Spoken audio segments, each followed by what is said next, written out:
Le temps est écoulé. Le propriétaire ricana, en brandissant les papiers d'expulsion, tandis que les déménageurs montaient les marches du perron. La pluie illustrait le trottoir. Des téléphones se levèrent de partout. Et Eleanor serra la clé en laiton contre sa poitrine comme une bouée de sauvetage. Walter s'arc-bouta sur sa canne, refusant de s'écarter, puis un coup de klaxon déchira le silence. Une berline noire s'arrêta brusquement au trottoir. En sortit une femme en costume bleu marine, des documents éclairant ses mains. Derrière elle, une jeep militaire arriva, un homme en uniforme émergeant, puis un VUS, suivi de caméras. La foule allaita, les murmures tourbillonnant. Qui était-il? Et pourquoi le propriétaire pâlit-il soudainement? Le porche vacilla une fois tandis que les enfants formaient un mur autour de leurs parents. Ce qui allait se passer ensuite allait bouleverser tout le quartier. Avant d'aller plus loin, nous aimerions que vous cliquiez sur ce bouton d'abonnement. Votre soutien signifie le monde pour nous et nous aide à vous apporter encore plus d'histoires puissantes. Maintenant commençons. Quittez cette maison. Le rire de Walter était mince et fatigué, le genre qui portait de la poussière. Il stabilisa la tasse, un léger tremblement dans sa main, et la posa à côté du pilulier d'Eleanor. Elle ajusta son cardigan à l'épaule, cligna 2 fois pour chasser le flou matinal, et sortit un ruban usé de sa poche. Au bout de ce ruban pendait une clé de maison en laiton, lisse comme un galet. Elle la pressa dans sa paume comme une prière. Le petit bungalow sentait l'huile de citron et les vieux livres. La lumière du soleil glissa sur les photos encadrées sur la cheminée, s'arrêtant sur une en particulier. 3 enfants pâles au sourire édenté debout, entre un Walter et une Eleanor plus jeune. Jour de l'adoption. Le souvenir avait toujours une chaleur. Eleanor expira lentement. Nous avons construit une vie ici, murmura-t-elle. Chaque mur se souvient. Une voiture passa lentement devant la fenêtre, assez lentement pour être impoli. Victor Holloway encore. Il avait l'habitude de tourner en rond, tapotant des notes sur son téléphone, feignant de vérifier les gouttières ou de compter les fissures dans l'allée. Les voisins faisaient semblant de ne pas regarder, mais les rideaux tressaillaient. Il est de retour, vint un commentaire doux du trottoir. Il veut ce terrain. Une autre voix plus basse. Les vieux ne passeront de toute façon pas l'hiver. Les mots pendaient comme un souffle froid. Walter s'assit doucement sur la balançoire du porche. La chaîne grinça. Il frotta une éraflure sur sa chaussure. Ne réussit pas à la faire disparaître. Il essaya encore. Petite obstination à travers les haies. Victor leva une caméra à hauteur des yeux. Bonjour, lança-t-il, trop joyeusement. Les termes du bail sont clairs. Le marché a changé. Vos droits aussi. Il sourit sans montrer les dents. Les droits ne changent pas avec les prix, dit Eleanor. Elle se redressa, sa colonne vertébrale se tendant comme une ligne tracée à la main, et serra le ruban autour de la clé. Sa voix resta douce, mais il y avait du cran en dessous. Vous avez signifié la vie. Nous avons fait appel. Vous le savez, le bloc-notes de Victor claqua. Les appels expirent. Les délais passent. Il s'approcha, ses chaussures cirées trouvant le carreau fissuré sur la marche. Il fit une grimace comme si la maison elle-même l'offensait. Je reviendrai avec des déménageurs. Bientôt, la curiosité avait tendance à prendre de l'ampleur. À midi, le quartier bourdonnait. Quelqu'un filma une peinture écaillée, et l'appela une horreur. Quelqu'un d'autre mentionna un promoteur qui aimait les terrains d'angle. Un adolescent à vélo fit une boucle lente et marmonna, ça va devenir viral si ça devient moche.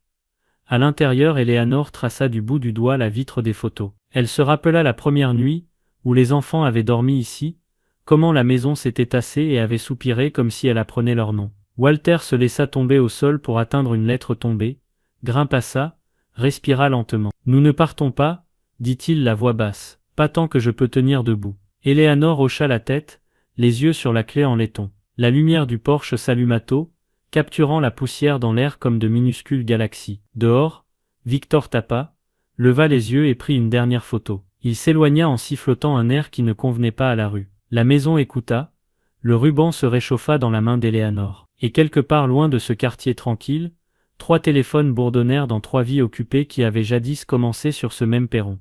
Le premier coup frappé arriva dans une bruine qui sentait le cuivre mouillé. Victor n'attendit pas de réponse. Il glissa une épaisse enveloppe par la fente à courrier, et en prit une photo sur le tapis. Eleanor se pencha pour la ramasser, marqua une pause pour stabiliser sa respiration, puis ouvrit doucement le rabat avec son ongle. Des mots empilés comme une menace. Avis final, 30 jours. Walter lut 2 fois, ses lèvres bougeant. Il glissa la lettre sous un livre de cuisine comme si le papier pouvait se cacher à l'intérieur de la farine et du beurre. L'appel est toujours en suspens, dit-il la voix faible. Il chercha la main d'Eleanor, frottant la zone douce entre son pouce et son poignet, une habitude apprise lors des nuits à l'hôpital. Le quartier a des oreilles.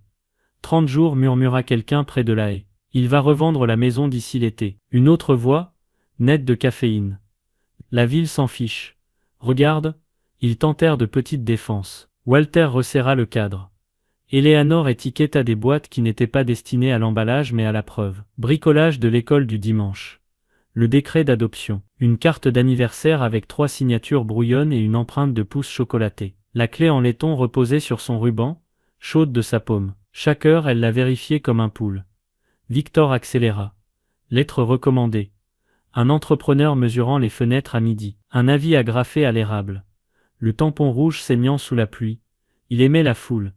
Il fit signe au téléphone. Je ne fais que suivre la loi, dit-il assez fort pour le trottoir. Ils ont des mois de retard. Les caméras se braquèrent sur le plafond, pas sur les reçus dans le dossier de Walter. Une semaine plus tard, la carte postale du shérif arriva. Date de prise de possession fixée. Eleanor la lut sur le pas de la porte. Sa voix s'étrangla sur la date, puis se raffermit. On tient, dit-elle. Elle lissa son cardigan, cligna des yeux pour chasser le grain et posa la carte face contre terre. La nuit s'étira, les tuyaux cliquèrent, une sirène gémit 2 rues plus loin. Walter resta éveillé, écoutant Eleanor respirer, comptant l'intervalle entre chaque inspiration et la suivante. Il pensa au premier berceau qu'il avait construit dans le salon. Comment la maison semblait se pencher pour entendre un son de nouveau-né. Il murmura leur nom dans le noir, un appel nominal silencieux. Le matin n'offrit aucune pitié. Un camion de déménagement rôda au coin comme un requin. Le chauffeur était au ralenti, tapant sur le volant. Les voisins se regroupèrent en petits attroupements, les bras croisés, le café refroidissant. « Tu enregistres » demanda quelqu'un. Toujours, vint la réponse. Un adolescent murmura, « S'il les traîne dehors, taguez-moi. » Victor arriva avec un dossier et un sourire qui n'atteignait pas ses yeux. Le shérif suivit, son expression vide. Eleanor se tenait sur le porche avec la clé en laiton pressée à plat contre sa ligne de vie. Walter ajusta son col. « Échec ? On a réessayé. » « Le temps, dit Victor. Il fit un geste vers les marches. « Coopérer en ce jour civil. » Walter planta sa canne sur la marche supérieure. « Cette maison est payée à temps. Votre calcul est une astuce. » Il souleva un papier. « Reçu ?» Il l'étendit. Le shérif jeta un coup d'œil, cligna lentement des yeux, regarda ailleurs. La procédure était une marée. Victor fit signe. 2 déménageurs montèrent les marches. Leurs bottes résonnèrent.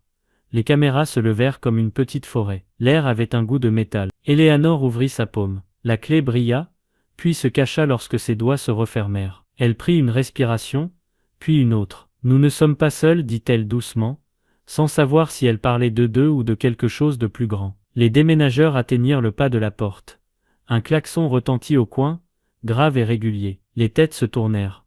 Le chauffeur de camion se redressa sur son siège. Une portière claqua quelque part à proximité. Rapide et sûre, et la foule se déplaça vers le son. Le klaxon résonna dans la rue, long et délibéré, coupant le bourdonnement nerveux des badauds. Les téléphones pivotèrent vers le coin juste au moment où une élégante berline noire glissait en vue, les pneus sifflant contre l'asphalte mouillé. Ses phares balayèrent les visages rassemblés avant que la voiture ne s'arrête directement devant la maison des Brooks. La porte arrière s'ouvrit, et en sortit Sarah, grande, stable, son costume bleu marine toujours impeccable malgré la pluie. Elle ajusta la sangle de sa mallette, cligna une fois contre la bruine et lissa la manche de son blazer avec une précision habituelle. La foule se pencha en avant. Quelqu'un murmura, « C'est une avocate ». Une autre voix ajouta, « Elle a l'air chère ».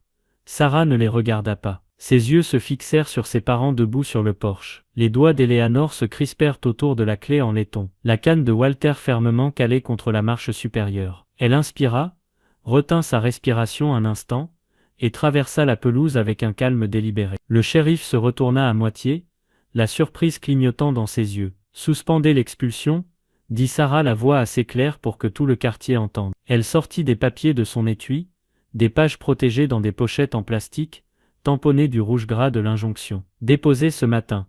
Vous ne pouvez pas les déplacer. Pas aujourd'hui. Pas demain. » Elle tendit le paquet au shérif avec un léger sourire qui n'atteignait pas tout à fait ses lèvres. Le sourire narquois de Victor vacilla. « C'est du harcèlement, des tactiques de blocage » aboya-t-il, bien que sa voix se brisât. À la fin, il épongea son front avec un mouchoir plié, les yeux dardant vers la foule grandissante. Avant qu'il ne puisse se ressaisir, un autre son coupa l'air, profond, mécanique, régulier.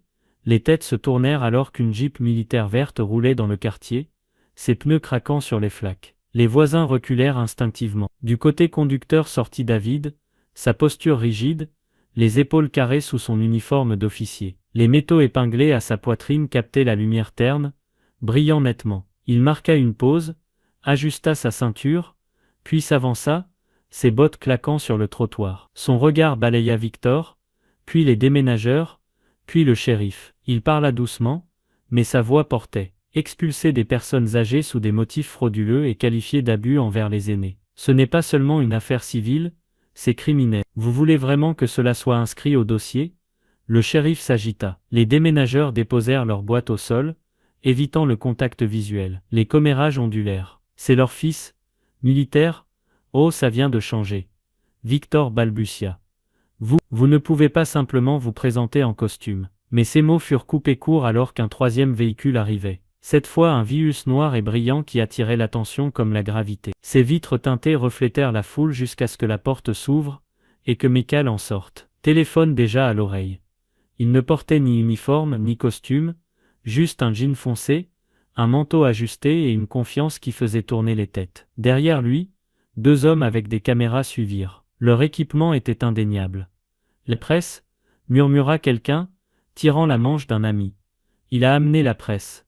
Michael raccrocha son appel, sourit légèrement, et fit un geste vers les caméras. Chose amusante à propos des marchés, dit-il sa voix douce. Les promoteurs adorent la publicité jusqu'à ce qu'elle ressemble à de l'intimidation de personnes âgées. Devinez qui est en tendance en ce moment? Il sortit un document plié de son manteau, net et propre. Et juste pour être clair, Victor, j'ai clôturé la note de cette propriété hier. L'hypothèque est à moi, ce qui signifie, techniquement, il inclina la tête, sourcils levés, vous êtes en train de vous introduire illégalement. Des halètements déchirèrent la foule. Les téléphones s'inclinèrent plus haut, capturant chaque clignement, chaque tic. Le mouchoir de Victor glissa au sol. Il se pencha pour le ramasser, tâtonna, jura à voix basse. Sur le porche, Eleanor laissa échapper un son entre un sanglot et un rire. Elle pressa la clé en laiton à plat contre sa poitrine, le ruban tremblant. Walter cligna fort des yeux, s'essuya les yeux avec le dos de sa main,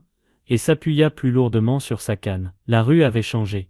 Ce qui avait commencé comme une expulsion pulsait maintenant avec le spectacle. Les voisins murmuraient, « Tu vois ça ?» Quelqu'un marmonna, « Ils ont bien élevé ces enfants, n'est-ce pas ?» L'adolescent à vélo murmura dans son téléphone, « Ça va vraiment devenir viral. » Victor ouvrit la bouche pour argumenter, mais aucun son ne sortit. Les enfants se tenaient côte à côte maintenant. Avocates, soldats, entrepreneurs, formant un mur devant leurs parents. Les caméras zoomèrent, la clé en laiton dans la main d'Eleanor brillait comme un signal. La tempête s'était rassemblée, et Victor pour la première fois, parut petit face à elle. La rue était devenue silencieuse, sauf pour le sifflement de la bruine contre le trottoir. Chaque téléphone restait levé, chaque souffle suspendu, tandis que Victor essayait de retrouver son aplomb. Il tira sur son col, ajusta sa cravate, et força un sourire qui tremblait sur les bords. Vous pensez que quelques théâtrales ont changé la loi? Sa voix plus aiguë que d'habitude. Il frappa le dossier d'expulsion contre sa paume. Le son net et creux. Ils sont en retard. Ce sont des squatteurs. Cette maison est à moi et aucune astuce de salon ne. En retard? Les mots de Sarah le coupèrent comme du verre. Elle s'avança, ses talons cliquettant contre le bois mouillé du porche. Elle ouvrit un dossier de sa mallette avec des doigts stables, et en sortit une épaisse liasse de reçus. Hypothèque payée, service public réglé, impôt déposé. Elle tendit la liasse au shérif, ses ongles tapotant une fois sur la page du haut pour souligner.